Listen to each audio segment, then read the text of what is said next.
बहुत समय पहले की बात है। एक छोटे से गांव में दो भाई बहन रहते थे। भाई का नाम था अर्जुन और बहन का नाम था मीरा।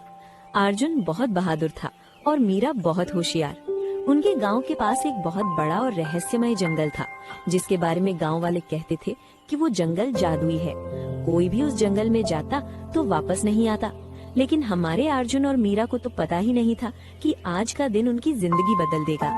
मीरा, मीरा, जल्दी आ यहाँ। देख, मुझे ये अजीब सा नक्शा मिला है पुरानी हवेली के नीचे से।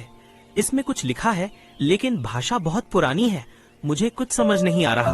भैया रुको, कहाँ से मिला ये? दिखाओ मुझे। अरे वाह, ये तो बहुत पुराना नक्शा है।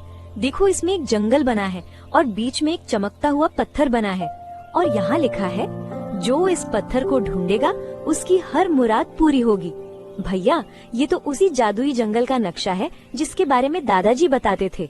हाँ मीरा, मुझे याद है दादाजी कहते थे कि उस जंगल में एक जादुई हीरा छुपा है जिसका नाम है चंद्रमणि। जो उसे पा लेता है वो दुनिया की हर बीमारी ठीक कर सकता है, गरीबी मिटा सकता है। लेकिन उस हीरे तक पहुंचना बहुत मुश्किल है। रास्ते में बहुत सारी चुनौतियां हैं, खतरनाक जीव हैं और सबसे बड़ा खतरा है काली डायन। भैया, मुझे डर लग रहा है, लेकिन हमारी माँ बहुत बीमार है। डॉक्टर ने कहा है कि उनकी बीमारी का इलाज बहुत मुश्किल है। अगर ये चंद्रमणि सच में है तो शायद हम माँ को बचा सकते हैं। मैं तुम्हारी साथ चलूंगी भैया। मीरा, तू बहुत बहादुर है। ठीक है, हम दोनों साथ चलेंगे, लेकिन हमें बहुत सावधान रहना होगा। चल, अपना सामान बांध, सुबह होने से पहले निकलना है। और हाँ, दादाजी की दी हुई वो पुरानी तलवार भी ले लेंगे और तेरी किताबें भी। तू तो पढ़ने में बहुत तेज है, रास्ते में काम आएंगी। अगली सुबह जब सूरज की पहली किरण जमीन पर पड़ी, अर्जुन और मीरा अपने घर से निकल पड़े। चलते चलते वो जंगल के प्रवेश द्वार पर पहुँचे। वहाँ एक बहुत बड़ा पुराना दरवाजा था जो बड़ी बड़ी बेलों और पत्तियों से ढका हुआ था। दरवाजे पर कुछ अजीब से चिन्ह बने थे जो चमक रहे थे। भैया देखो, ये दरवाजा कितना बड़ा है और ये चिन्ह, मुझे लगता है ये कोई पहेली है। यहाँ लिखा है, जो सच्चे दिल से आए उसके लिए दरवाजा खुल जाए, जो लालच लेकर आए वो इस जंगल में खो जाए। हम सच्चे दिल से आए हैं मीरा, हम अपनी माँ को बचाने आए हैं। चल, दरवाजे को छू कर देखते हैं। जैसे ही अर्जुन ने दरवाजे को छुआ, पूरा दरवाजा सुनहरी रोशनी से चमक उठा और धीरे धीरे खुल गया। अंदर का नजारा देखकर दोनों की आंखें चौंधिया गईं। पेड़ बैंगनी और नीले रंग के थे, फूल सोने जैसे चमक रहे थे, तितलियां इंद्रधनुषी रंगों की उड़ रही थी और हवा में मीठी मीठी खुशबू थी। ये सच में एक जादुई जंगल था। भैया, ये तो सपने जैसा है। देखो, ये फूल कैसे चमक रहे हैं और वो तितलियां, वो तो रोशनी छोड़ रही हैं। ये जंगल सच में जादुई है। हाँ मीरा, लेकिन सावधान रहना। दादाजी कहते थे कि इस जंगल में सब कुछ जैसा दिखता है वैसा नहीं होता। चल, नक्शे के हिसाब से हमें पहले उत्तर दिशा में जाना है। अर्जुन और मीरा जंगल में आगे बढ़ रहे थे कि अचानक एक पेड़ से कुछ गिरा। धम! वो था एक भूरे रंग का बंदर जो सीधे अर्जुन के सिर पर आकर बैठ गया। अरे अरे अरे, माफ करना भाई, मैं ऊपर से केला खा रहा था और फिसल गया। वैसे तुम लोग कौन हो? इंसान? इस जंगल में इंसान? बहुत सालों। अरे अरे अरे, माफ करना भाई, मैं ऊपर से केला खा रहा था और फिसल गया। वैसे तुम लोग कौन हो? इंसान? इस जंगल में इंसान? बहुत सालों बाद कोई इंसान आया है यहाँ। मेरा नाम बंटी है, बंटी बंदर। मैं इस जंगल का सबसे मजेदार, सबसे तेज और सबसे ज्यादा केला खाने वाला बंदर हूँ। अरे तुम बोल रहे हो? बंदर बोलते हैं क्या? अरे भाई, ये जादुई जंगल है। यहाँ सब जानवर बोलते हैं, गाते हैं, नाचते हैं, कुछ तो कविता भी लिखते हैं। मैं तो रैप भी कर सकता हूँ। मैं हूँ बंटी केले का दीवाना, जंगल में सबसे बड़ा मस्ताना। तुम तो बहुत मजेदार हो बंटी। सुनो, हम चंद्रमणि ढूंढने आए हैं। क्या तुम्हें पता है वो कहाँ है? चंद्रमणि? तुम पागल हो क्या? चंद्रमणि ढूंढने कोई नहीं जाता। वो अंधेरी गुफा में है जो काला पहाड़ के अंदर है, और वहां तक पहुंचने के लिए तुम्हें 3 चुनौतियां पार करनी होंगी। पहली, बोलती नदी को पार करना। दूसरी, भूल भुलैया के जंगल से निकलना। और तीसरी, काली डायन को हराना। और वो काली डायन, उफ, उसके बारे में सोचकर भी मेरी पूंछ कांपने लगती है। बंटी, हमें जाना होगा। हमारी माँ बहुत बीमार है। क्या तुम हमारी मदद करोगे? हमें रास्ता दिखाओगे? देखो, मैं बहुत बहादुर तो नहीं हूँ, लेकिन तुम्हारी माँ बीमार है ये सुनकर मुझे दुख हुआ। मेरी माँ भी। खैर छोड़ो, ठीक है, मैं चलूंगा तुम्हारे साथ, लेकिन एक शर्त, रास्ते में जहाँ भी केले के पेड़ दिखें 5 मिनट रुकना पड़ेगा। डील? डील। चलो बंटी, हमारे साथ आओ। बहुत समय पहले की बात है। भारत के हृदय स्थल में एक छोटा सा गांव बसा था जिसका नाम था रामपुर। ये गांव चारों ओर से हरे भरे खेतों और ऊंचे नीचे टीलों से घिरा हुआ था। यहाँ की हवा में मिट्टी की सौंधी खुशबू हमेशा बसी रहती थी। रामपुर की सुंदरता देखने लायक थी, लेकिन इस गांव की असली पहचान यहाँ के लोग थे। यहाँ के लोग सादे थे, भोले थे, लेकिन जीवन की गाड़ी चलाने के लिए उन्हें संघर्ष की आग में झुलसना पड़ता था। गांव के बीचों बीच एक पुराना बरगद का पेड़ था, जहां शाम को सभी लोग इकट्ठा होते थे। लेकिन आज हमारी कहानी उस बरगद के पेड़ की नहीं, बल्कि उस झोपड़ी की है जो गांव के सबसे पिछले कोने में बसी थी। उस झोपड़ी में रामू नाम का एक किसान रहता था।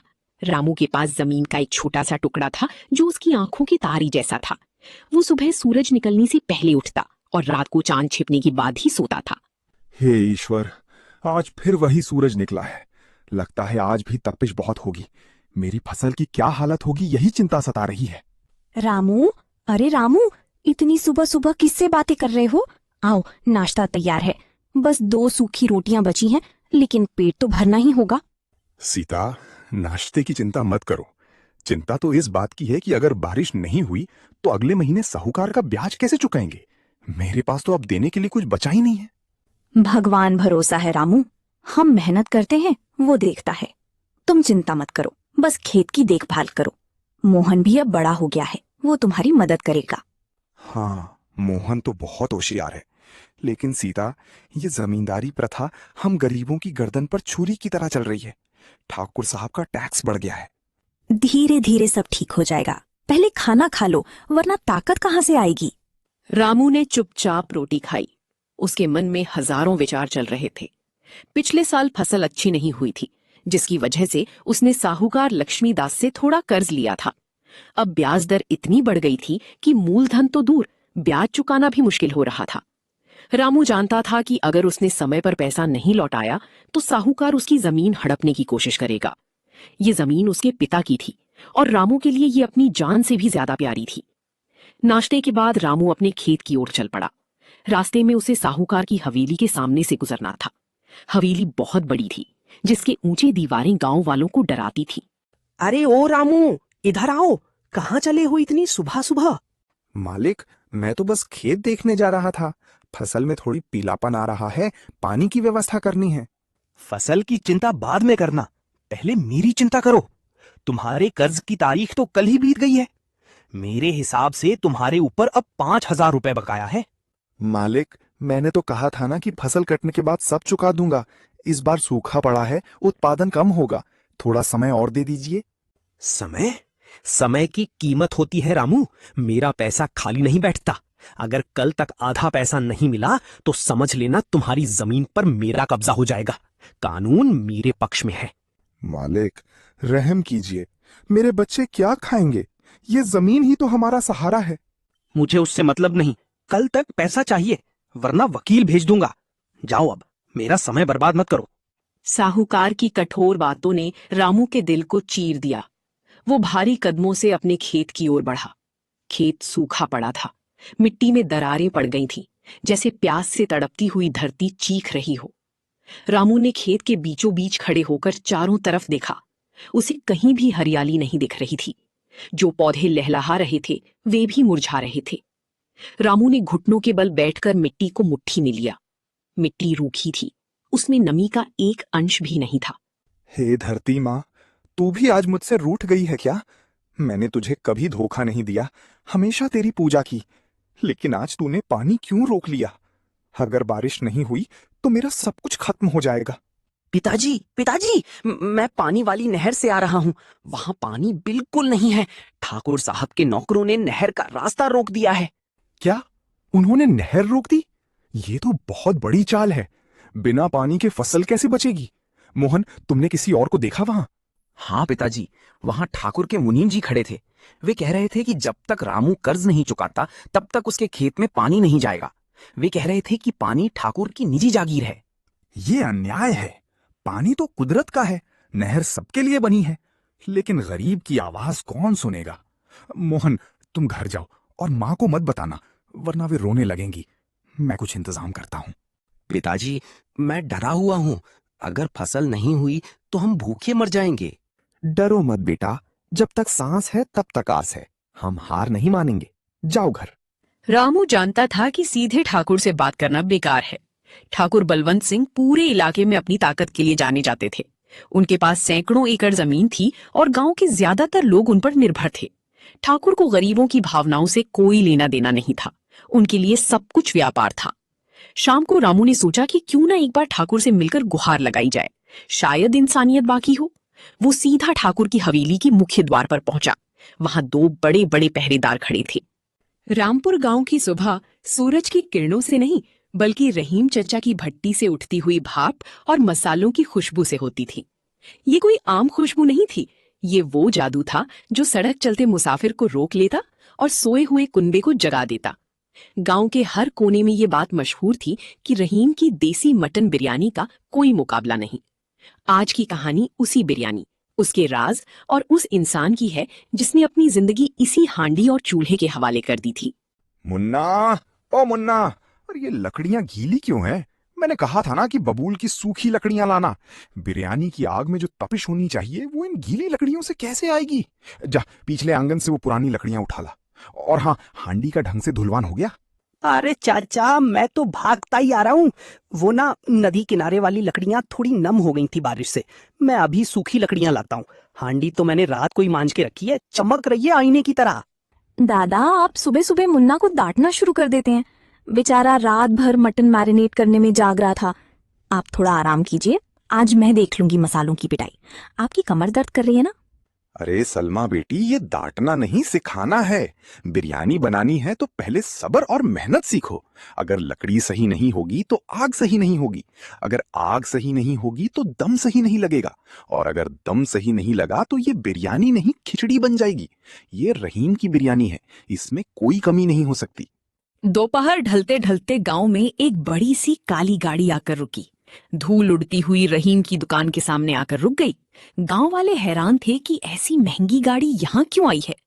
गाड़ी से उतरा एक मोटा ताजा आदमी जिसके हाथ में सोना चमक रहा था और आंखों में एक अलग ही चमक थी। ये थे सेठ गिरधर, जो शहर के बड़े होटल चेन के मालिक थे। वाह वाह, क्या खुशबू है। पूरे शहर में मैंने ऐसी महक नहीं सूंघी। सुना है यहाँ एक रहीम नाम का आदमी बिरयानी बनाता है। कहाँ है वो? मुझे उससे मिलना है। मेरा वक्त कीमती है, जल्दी बुलाओ उसे। सलाम सेठ जी, सुना है आप मुझसे मिलना चाहते थे। बिरयानी खाएंगे? आज मटन बहुत नरम है, बकरा खुद गांव का पाला हुआ है, मसाले भी ताजे पिसे हैं। रहीम मियाँ, बिरयानी तो मैं खाऊंगा, पर पहले मेरी बात सुनो। तुम्हारी ये बिरयानी सोना है, पर तुम इसे यहाँ मिट्टी की हांडियों में बेचकर अपना वक्त बर्बाद कर रहे हो। मैं चाहता हूँ कि तुम मेरे साथ चलो शहर। हम तुम्हारे नाम की फ्रेंचाइजी खोलेंगे। मशीन से बिरयानी बनेगी, पैकिंग होगी और पूरे देश में बिकेगी। तुम्हें लाखों रुपए मिलेंगे महीने के। सोचो। दादा, सुना आपने? सेठ जी कह रहे हैं लाखों रुपए। हम शहर चल सकते हैं, वहाँ अच्छा घर होगा, आपको इतनी मेहनत नहीं करनी पड़ेगी और हमारी बिरयानी का नाम पूरे देश में होगा। ये तो सपना सच होने जैसा है। सलमा, शांत रहो बेटा। सेठ जी, आपका शुक्रिया, पर यह बिरयानी मशीन से नहीं बनती।